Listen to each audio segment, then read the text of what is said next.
Bonjour à toutes et tous et je suis ravi de vous retrouver aujourd'hui pour cette nouvelle bonne pratique.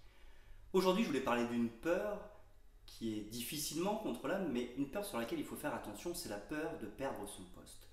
Le problème, si on est toujours dans la peur de perdre son poste, c'est qu'on pourrait risquer de prendre les mauvaises décisions, c'est-à-dire qu'on va prendre une décision pour essayer de conserver son poste et non pas pour atteindre ses objectifs. Et donc si on ne prend pas les bonnes décisions pour atteindre ses objectifs, là effectivement on pourrait avoir peur pour notre poste. Et puis surtout, ça peut arriver qu'on soit en train de travailler avec un collaborateur qui veut évoluer et qui, pourquoi pas, voudrait prendre notre poste. Et là, effectivement, on peut avoir peur pour notre poste parce que ce collaborateur peut être extrêmement compétent. Le problème, c'est que si on est dans la peur de perdre son poste, on risque de rentrer en confrontation par rapport à ce collaborateur. Et le problème, c'est que s'il y a confrontation, s'il y a compétition avec ce collaborateur, le risque, c'est qu'il n'en reste plus qu'un, soit nous, soit lui.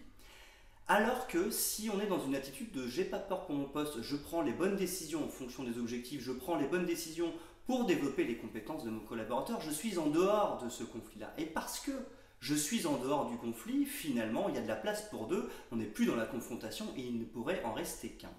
Donc l'idée, c'est de toujours, en tant que manager, essayer d'être dans le recul, être à l'écart de ces confrontations, de cette peur pour son poste, parce que ça va nous permettre de ne pas prendre des décisions, de ne pas agir en fonction de vouloir garder son poste, mais en fonction de ce qu'il est bon de faire. Et si on fait ce qu'il est bon de faire, dans ce cas-là, on joue pleinement notre rôle de manager et dans ce cas-là, on obtient de bons résultats ou en tout cas, on a la bonne attitude qui fait que nous allons conserver notre poste. Donc, la bonne astuce du jour, c'est de faire attention à cette peur de perdre son poste, parce que justement, elle risquerait de nous happer, de nous amener à ne pas prendre les bonnes décisions et malheureusement nous amener peut-être à être en difficulté sur nos postes. Voilà, j'espère que cette bonne pratique du jour vous a été utile et je vous donne rendez-vous dès demain pour une nouvelle bonne pratique.